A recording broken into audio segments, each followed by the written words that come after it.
పృథ్వన్ అనేటటువంటి వ్యక్తి నీతికి నిజాయితీకి నిలువెత్తు రూపం. అందుకే నేను చెప్పాను, వాళ్ళ నాయన యొక్క లక్షణాలను మొత్తం ఒళ్ళంతా ఎక్కించుకొని వచ్చినటువంటి వ్యక్తి.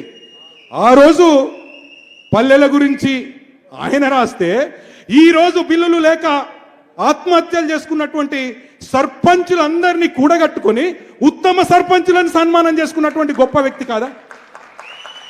వాళ్ళకు ఒక ధైర్యాన్ని, ఒక స్థైర్యాన్ని ఇచ్చి.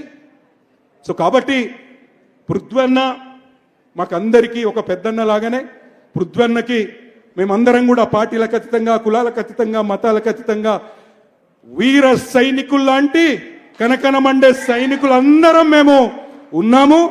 ముందుకెళ్ళండి అన్నా, ఖచ్చితంగా మీరు చేసేటటువంటి ప్రతి కార్యక్రమంలో మీకు ఒక తమ్ముళ్ళుగా ఏళ్ల వేళలా మీకు అందుబాటులో ఉంటామని చెప్పేసి మీకు తెలియజేస్తూ, ఈ అవకాశం ఇచ్చినటువంటి మా పృథ్వన్నకి, ఈ కార్యక్రమంలో విజయవంతం చేయడానికి విచ్చేసినటువంటి నా క్రాంతి దళ్ వీరులకు, సూరులకు, త్యాగ ధనులకు ప్రత్యేకమైనటువంటి కృతజ్ఞతలు తెలియజేస్తూ ముగిస్తా ఉన్నాను. మిత్రులారా, జై హింద్, జై తెలంగాణ.